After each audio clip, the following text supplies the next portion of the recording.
With Summer League underway, Miami Heat rookie Nikola Jovic had a breakout performance showing exactly why Pat Riley and some Heat fans around the world have reason to be excited and optimistic about the future. We break down Jovic's big game, plus Bam Adebayo taking a leap, and a listener question about how Miami's front office might make all the difference in free agency. All that on today's edition of Locked On Heat.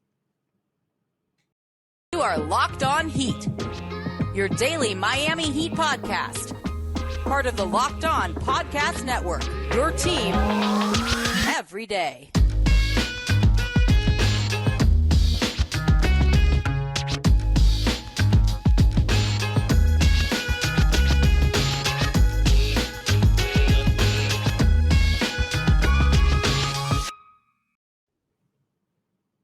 Hello, Heat Nation. It's a Wednesday edition of Locked On Heat, your daily podcast covering all things Miami Heat. However, you may be listening or watching on YouTube, Odyssey, or your favorite podcast app. Thanks so much for making us your first listen every day. I'm David Ramil, and with me, as always, my co-host, Wes Goldberg. Locked On Heat is partnering with Arcade 1UP to give away 3 free NBA Jam Shaq machines. That's right, 3. These are the guys known for making the incredible retro 3/4 scale-at-home arcade games like Pac-Man, Golden Tee, Mortal Kombat, and many more. Enter to win one on arcade1up.com/lockedon. That's arcade1up.com/lockedon for your chance to win one. We're excited about today's show. We'll be talking about Bam Adebayo, showcasing some of his new expanded range. Do we get into whether or not it's going to actually mean something? Can he take this new skill set and turn it into an actual three-point range during the regular season? Plus, how Miami's front office might make all the difference in free agency when it comes to stability in the NBA. Miami unparalleled in that regard. But we start off in California from San Francisco, the California Classic taking place, a kind of precursor to the Las Vegas Summer League experience, much smaller, much more intimate, just a few teams invited to play, Miami being one of them. But none of that matters because Nikola Jovic, who has struggled on and off on occasion over the first couple of games of the California Classic, had his breakout performance and on Tuesday afternoon, 25 points, was it? I think it was, Yeah. But he had a phenomenal performance. Just all-around game, improved. Wes, is it time to start considering that Jovic might actually be ready for the NBA moving forward? Well, the Heat might not have a choice but to play him some NBA minutes right away because currently he's the only guy of a power forward size on the roster. But we'll get to that in a moment because this was by far his best game. It's been 3 games in the California Classic. We don't want to go too crazy here, but there's some things that you like that we saw. Look, that catch and shoot 3-point shot is there, right? You could say what you will about all the other things that we saw, but that's been pretty consistent throughout. And he was a little he was a little streaky during the first 3 games of this California Classic, and he had his best shooting game by far on Tuesday. Like you said, 25 points, opened things up by hitting a catch and shoot 3. But it was a little up and down here and there, right? Sometimes he's got decisiveness issues.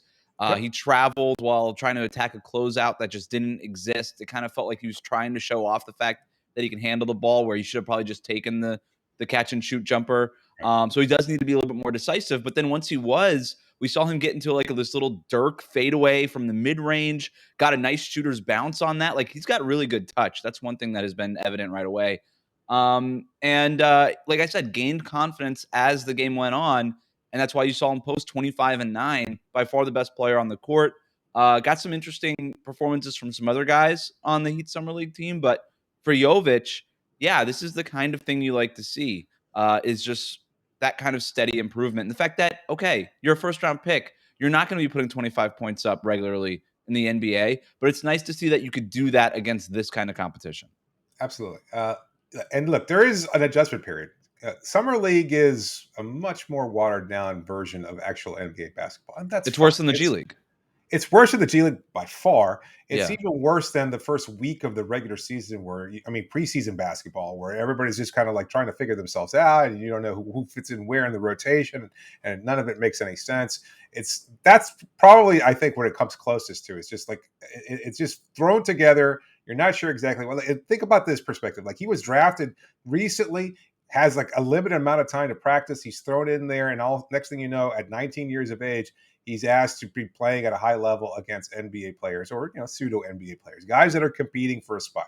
So there's always going to be a difficult time as far as adjusting there. The speed is different. The athleticism is slightly different. You just have to get used to things. Plus, you have your own limitations. In Jovic's case, the fact that there's a language barrier, which he seems most likely, able to overcome. He does speak English. That's not a knock on him or anything like that.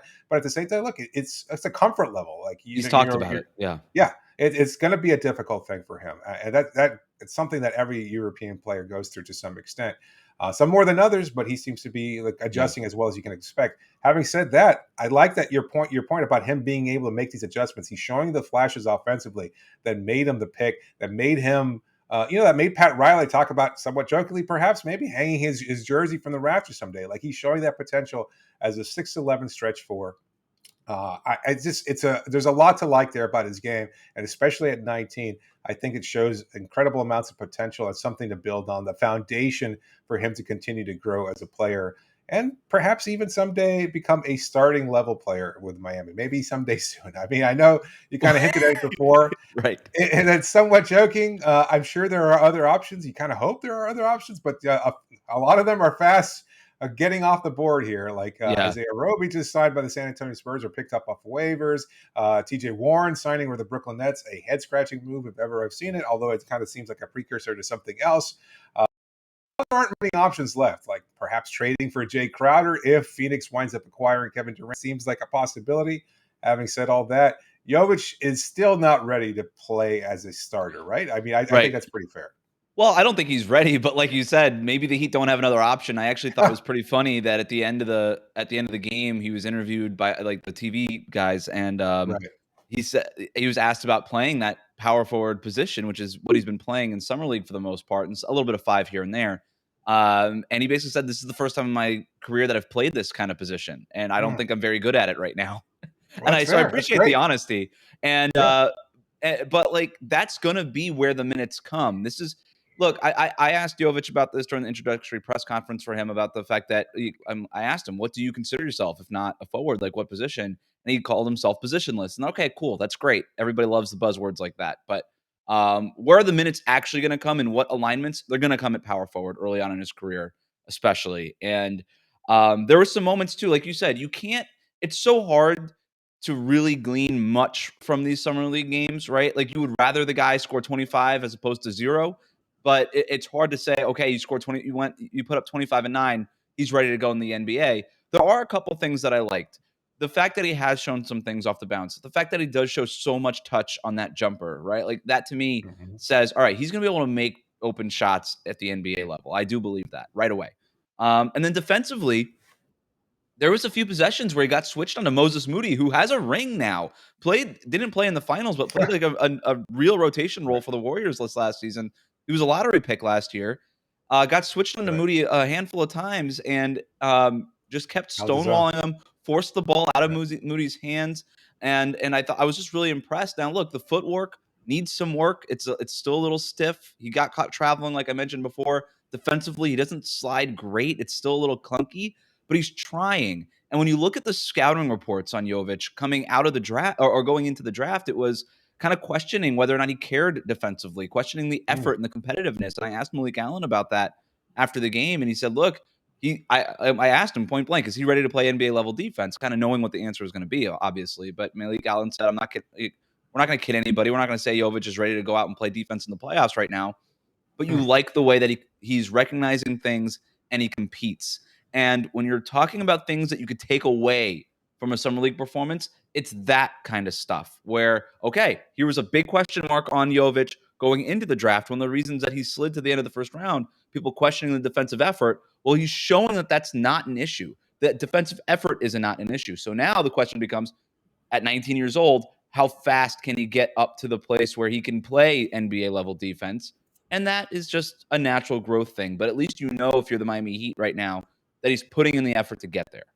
Yeah, no doubt. And look, at 19, with a lot of promise ahead of him, and what everybody has talked about from this front office and everything else is that there's an intense work ethic there, an understanding of what it takes to get to that next level, and a belief that he can get to that next level. Those are really fundamental parts of being able to establish yourself in the NBA, especially when you're going through all the challenges that we mentioned before. So I'm a lot more confident today than I was perhaps 2 Well, weeks ago when he was you said drafted. it after they drafted him, like, because we referenced those questions, and you said, like, the Heat wouldn't have drafted this kid if they didn't think that those were issues. Like, the Heat don't Right. draft players where work ethic is a concern. So, Exactly. Yeah. we're seeing some of that kind of stuff play out. I think, look, I don't think he's ready to start a power forward. Again, we'll see what happens at that position. Obviously, the Heat are going to make a move. We have no idea what it is at this point. Yeah. Like you said, the options are drying up. Caleb Martin's not even under contract right now. I don't really know where they go from here. But I think we'll see Jovic play minutes. I don't think they're going to rely on him. They're not going to close games with Jovic. But in the regular season, especially in that middle part, like the dog days, the December, January kind of stretches, I think we'll see Jovic play real meaningful minutes, and they'll get his development started that way. But and you know, you like what you've seen so far through 3 summer league games, but they do have work to do to fill out that power forward spot. No doubt. And I'm sure they'll address it, whether it's with Kevin Durant, Eric Pascal, or somebody else. We'll see how it plays out. I mean, it's a possibility, right? Anyway, we'll talk a little bit about somebody who's not going to be playing power forward at any point this season. That's Bam Adebayo, who's showing off some improved range, and whether or not that's something that he can incorporate into his repertoire next season. But first, we've got big news that the one, the only NBA Jam is back.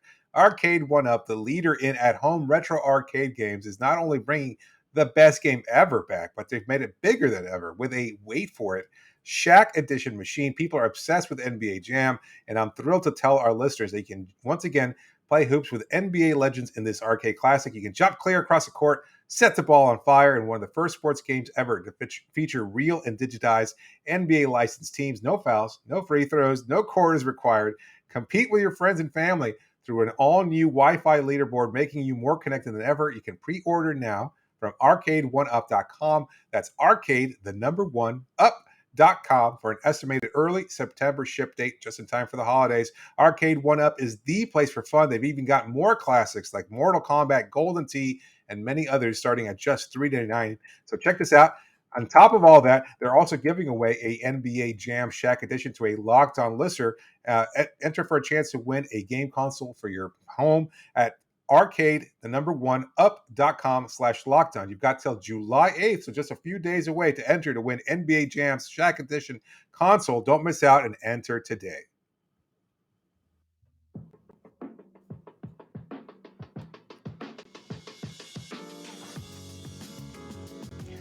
Thanks for making Locked On Heat your first listen every day. And just a reminder, you can always reach us via email at lockedonheat@gmail.com or via Twitter using the hashtag AskLOHeat. Be sure to please subscribe to the show. As always, leave a review. You can get us on YouTube or wherever you get podcasts. We've actually got a listener question that's going to be a foundation for our next segment, so make sure to stay tuned for that. One thing I forgot to mention regarding Nikola Jovic in the previous segment, Wes, is well, as we mentioned, as you and I were talking about before we started recording, there's no way in hell the nickname Jover or anything close to that is ever going to stick.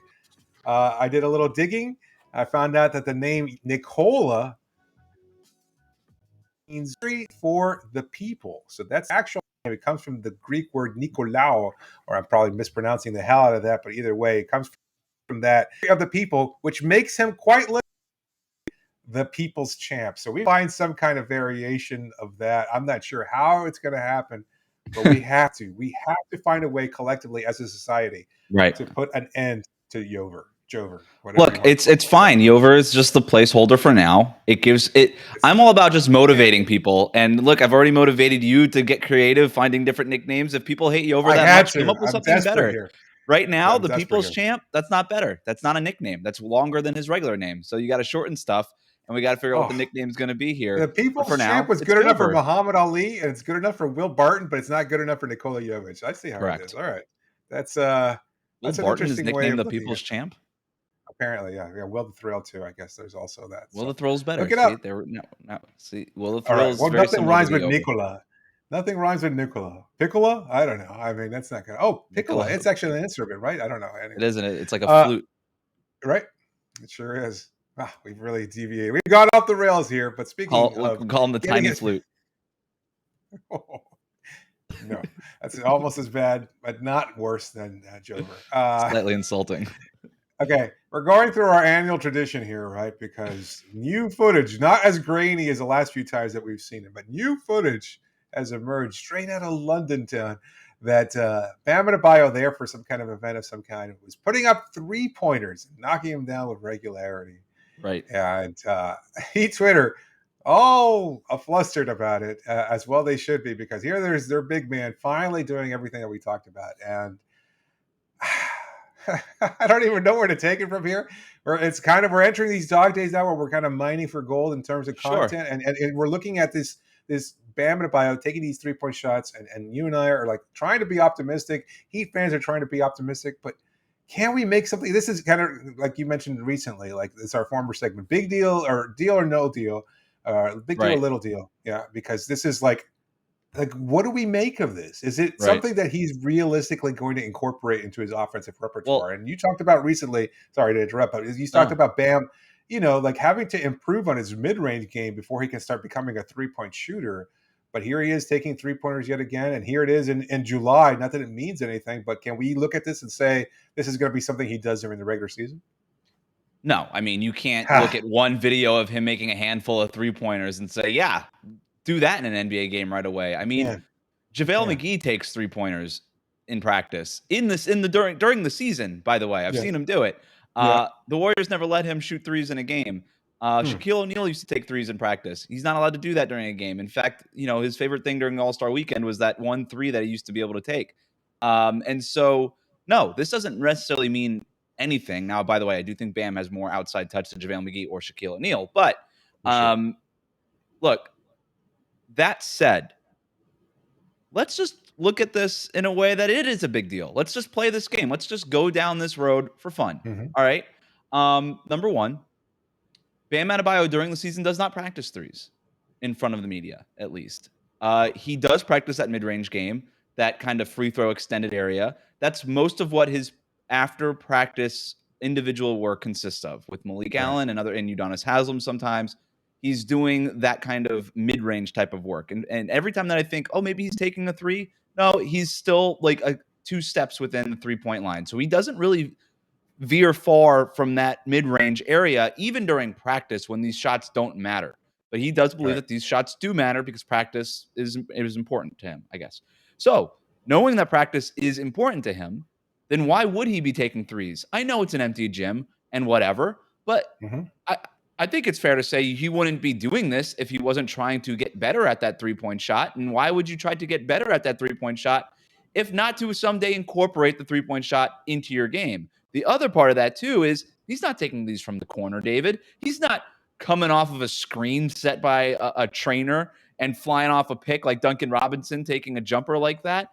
He's not doing any of that stuff. He's taking those threes where they're going to be available, right at those straightaway threes that we see him pass up all the time when he's in that dribble handoff position, triple threat, slightly further away from the basket. That's his spot. If he's going to be a pick and pop threat, it's going to happen right there in the middle of the floor where he dominates. And so if I'm going to put the conspiracy theory hat on here and say that this is somehow a big deal, then those are the things that I would point to say, you know what, this is a big deal. And Bam Adebayo is trying to get to the point where he's able to take threes in the NBA. You kind of hinted at something there in talking about JaVale McGee. And also, I wonder whether or not there's a concern from Eric Spoelstra and whether or not he does not want Bam taking threes. Like, I know that we've made our kind of running gag about his response to you when you asked him about him stretching the floor to some degree. And I think that's somewhat overblown, as much fun as it might be. But I wonder if he just thinks those are bad quality shots and he would prefer that Bam not take those. I mean, and Bam's made comments like, right, he's talked to me about it, like, getting off the leash a little bit. That he needs to get Spo to let him go off the leash a little bit. And those are his exact words. He's used them on a number of occasions on different interviews. Yeah. And I wonder whether or not that's a concern, like from Spo saying, no, we don't want you to do that. We've got other shooters on. Well, my sense is not that. My sense is that Eric Spoelstra yells at me and other reporters who ask about that as to not put pressure on Bam Adebayo. We've heard them talk about Bam and even Tyler Herro in this way, saying, look, these are young guys. Be patient with their development. This stuff will come. My sense is that Eric Spoelstra would be fine with Bam Adebayo taking threes if he thought it was a high quality look, but he wants Bam to work on it, and he's not at that point yet, and no reason to put pressure on Bam now to start just jacking up those shots. Or even there's other things, and I think Spoelstra truly does believe this, that are more important than your center taking threes, like setting good screens, playing great defense, being a playmaker on offense, and all these other things that Bam does so well, and maximizing those things before you move on to the other side stuff that's just sort of icing on the cake. That's not necessarily needed in this offense in the way that all the other stuff that he does is needed. I will say but though, Pat about Riley that, said like, this after the series, after the season. They want to get Bam 15 high quality looks a game. And so if you're like, okay, how do you do that? Is it just feeding him more lobs? Is it feeding him in the post? I would probably assume not, because nobody likes post moves anymore. So is it just getting him more lobs? Is it getting more of certainly those not mid-range shots that are still considered an inefficient look, even if you're a decent mid-range shooter like Bam is? Bam is not a great mid-range shooter. He's a decent one, who's streaky. But is it more of those weird push shots? Like, I don't like, if you kind of think of what a high quality look is, it is that makeable three. And I just wonder, like, are they pushing him now to incorporate that? Yeah, that's why I kind of like, I kind of brush back on that don't want to put pressure on him. It's like, for one, like, he's in his 5th year now. Like, forget about it. He's been under pressure since he first joined the league. And that's another thing too, is that I think he actually thrives under that pressure. The pressure of expectation, the pressure of being challenged, whether or not you doubt whether or not he can do these things. It's like, put more on him. Like, he needs that. I'll rephrase that. He doesn't want to. Spo never wanted to put the pressure on him publicly. Like, that wasn't for the media to do. That's fine. I think Spo believes in background. He could do that. He could apply that pressure to Bam. That's a good point you make. Yeah. I want him to be the version of him that we've seen before. And I'm not demanding it. I'm not frustrated with it. I know a lot of Heat fans have ridiculously turned on Adebayo because he's just not as aggressive as they'd like. They want him to put up 30 points per game because he's a quote unquote max player. It's like, those are ludicrous and unfounded arguments about Bam. The reality is he does so much in so many other aspects. You can't just focus on the scoring. That's not all he does. I mean, and you look at Draymond Green, 4-time NBA champion. I think you can still be a very, very, very good multi-dimensional player, not score 30 points a game, and still change the outcome of every game you play in. I think Bam certainly fits in that category. Having said that, man, I'm kind of tired of this annual exercise of footage of him shooting threes. And maybe it's just that that's what leaks out. But at the same time, it's like, you want him to be able to just break this repertoire, because I think there's enough there. Like, I think the shooting touch is certainly there. The form is there.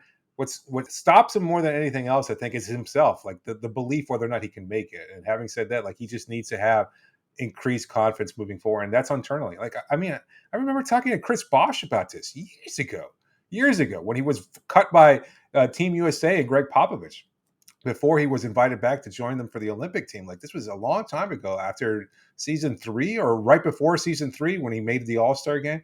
It's like, at that point in time, he just, it was about 2019, when they had just signed Jimmy Butler.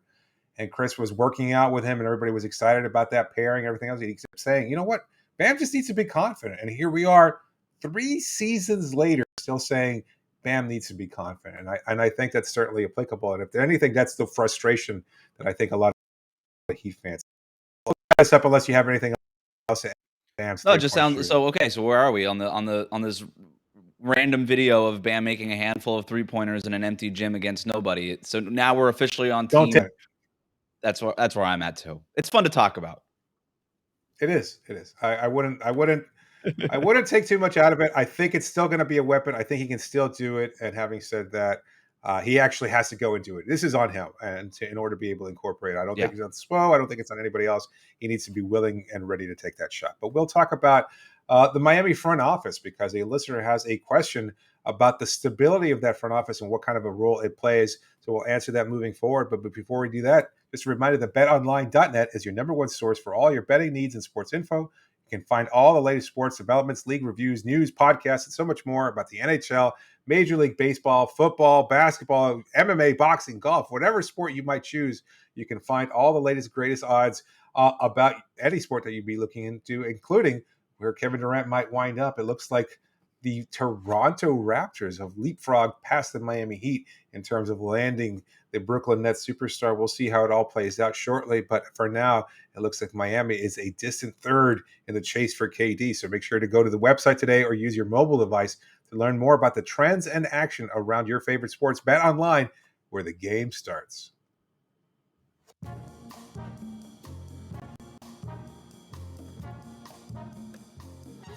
Thanks for making Locked On Heat your first listen every day. Make sure to continue subscribing to the show via YouTube or wherever you get podcasts to get all the offseason coverage that you've come to expect from us, whether it's about Summer League. Both Wes and I will be there in Las Vegas, and hopefully we'll have some player interviews lined up for you. So make sure to subscribe so you can stay tuned for those. But before we start talking about more Summer League or Bam Adebayo's three-point shot, this question comes from Hayden. He writes in, I know the hashtag heat culture cops a lot of flack in certain circles, but if the Kevin Durant situation has shown us anything, it's that a team needs some sort of identity / structure / solid front office thing going on to make all of this basketball stuff work. What's the point of having assets if you can't use them to play basketball?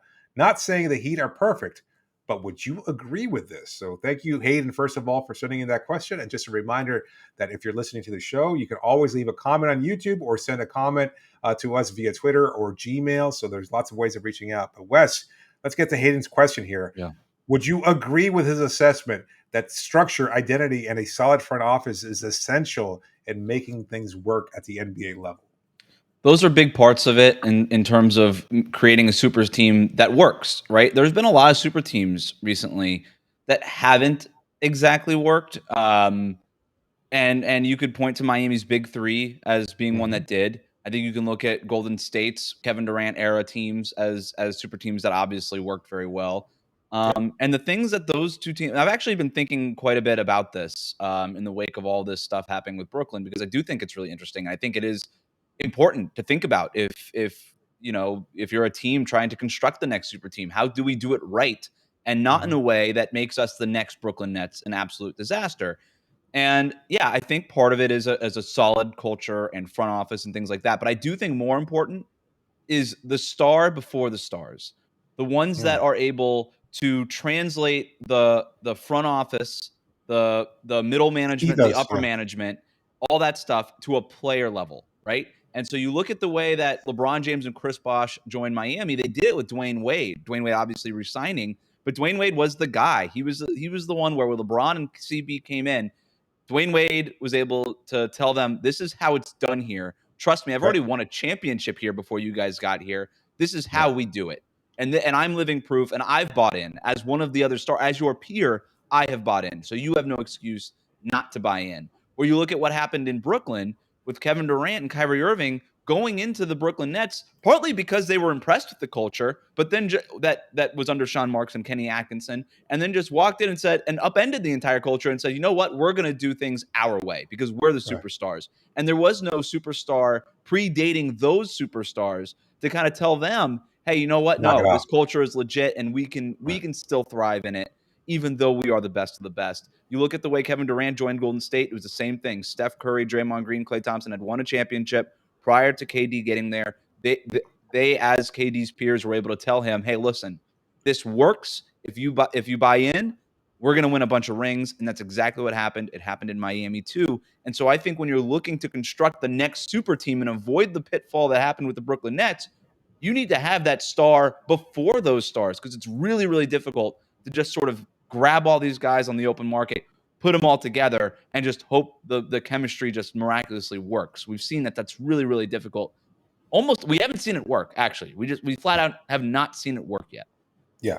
I kind of want to take it a step further, because one thing that's always resonated with me is something that a player that has been a part of both these teams, and that's Andre Iguodala, has been fond of saying regarding Golden State and then Miami during the 2 years that he was here. And you can talk about Iguodala and what the tail end of his career has been like and everything else, but the reality is that he was an essential role player during those championship teams, and he's a culture setter in a way that's incredibly important.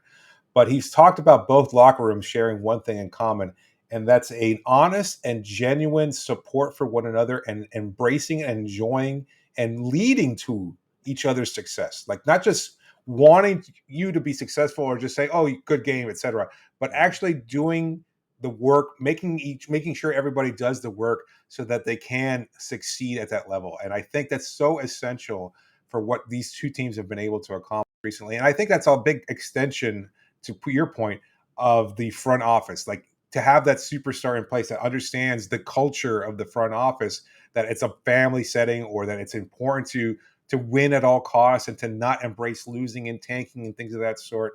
I think that really is a huge deal. Again, and to have these players support one another and want nothing but each other's success, because when one player succeeds, everybody in that locker room succeeds. And that's something that was missing in that Brooklyn locker room, whether it was Kyrie going off on his own, or James Harden wanting to get his, or KD just kind of fluttering through at this point in his career because I'm not sure exactly what it is he wants. They don't have that. And they don't have the Udonis Haslem. They don't have the Andre Iguodala.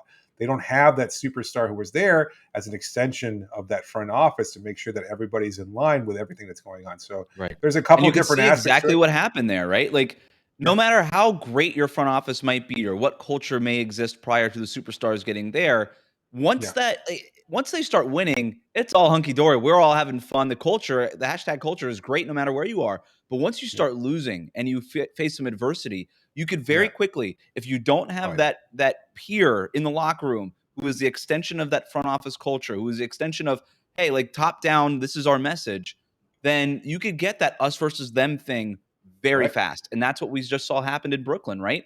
Kyrie Irving doesn't get vaccinated. There's a rule in New York in place that does not allow him to play.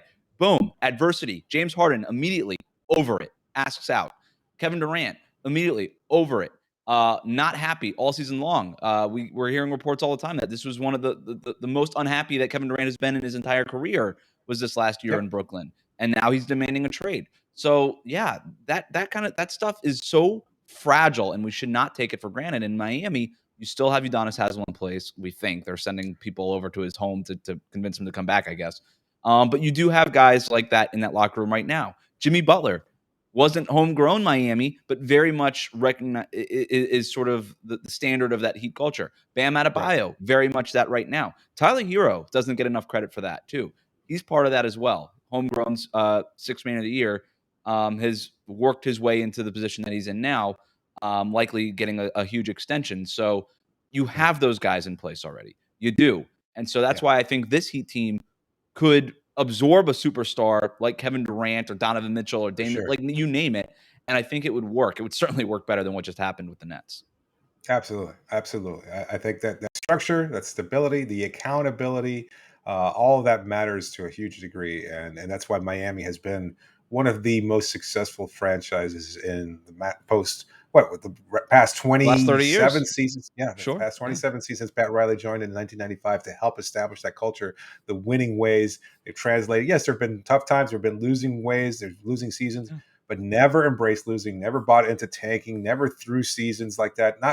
Not outright, not costing the soul of the franchise, which is something that has, look at teams from Minnesota to Sacramento to everything else. And, I was just talking to Tony East, the host of Locked On Pacers, and he's really a strong believer in the fact that, Indiana is a small market team. That's why they're not able to appeal to anybody else. And look, Indiana has enjoyed a great deal of success, as being mostly a middle type team, a middling team. But that's still somewhat successful. Yes, exactly. And I don't know. I don't know how much of that matters. Like Sacramento is in California, right? You can't embrace Sacramento as a good city in California. No, I know Cowtown, but I mean, maybe it's not. Maybe. Hey, you know what? The Golden State sucked for a long time until some things changed, right? They changed. No, but I'm with you. Like with the Heat, never sort of embracing losing or whatever, but. I think more important than the tanking versus not tanking thing, I think you could tank and still end up being successful. I think it's possible. But I just think that the messaging from the top of the organization to the bottom, I think whatever it is that your thesis of an organization is, whatever your mission statement is, that is what needs to be carried down from ownership down to the player level. And whatever it is, if you do that, there's a better chance of you being successful. You hear about this stuff happening in Sacramento. That's the reason. It's not because there's so many cows in their town that they're bad. It's because they've been a mess of a front office for the last 20 years, and they can't get out of their own way, and they don't know what it is that they want, and they have no mission statement. With Miami, the mission statement is clear. Golden State, the mission statement is clear. Milwaukee, with Giannis, the mission statement is clear, and that's why those teams are successful. And they're a small market, to your point. Yeah, but it can work. Well, we'll talk a little bit more about Heat culture throughout the offseason, of course, and we'll make sure to bring you all the coverage that you expect from Las Vegas and so much more. So thank you so much to everybody who's made Locked On Heat your first listen every day. For your second listen, get up to date on the latest news and rumors in the NBA in just 30 minutes every day with Locked On NBA. Locked On NBA is your daily NBA update in just 30 minutes. This is David Ramil signing off for now. Thanks so much for joining me, Wes. Wrap it up, E. Hit that subscribe button.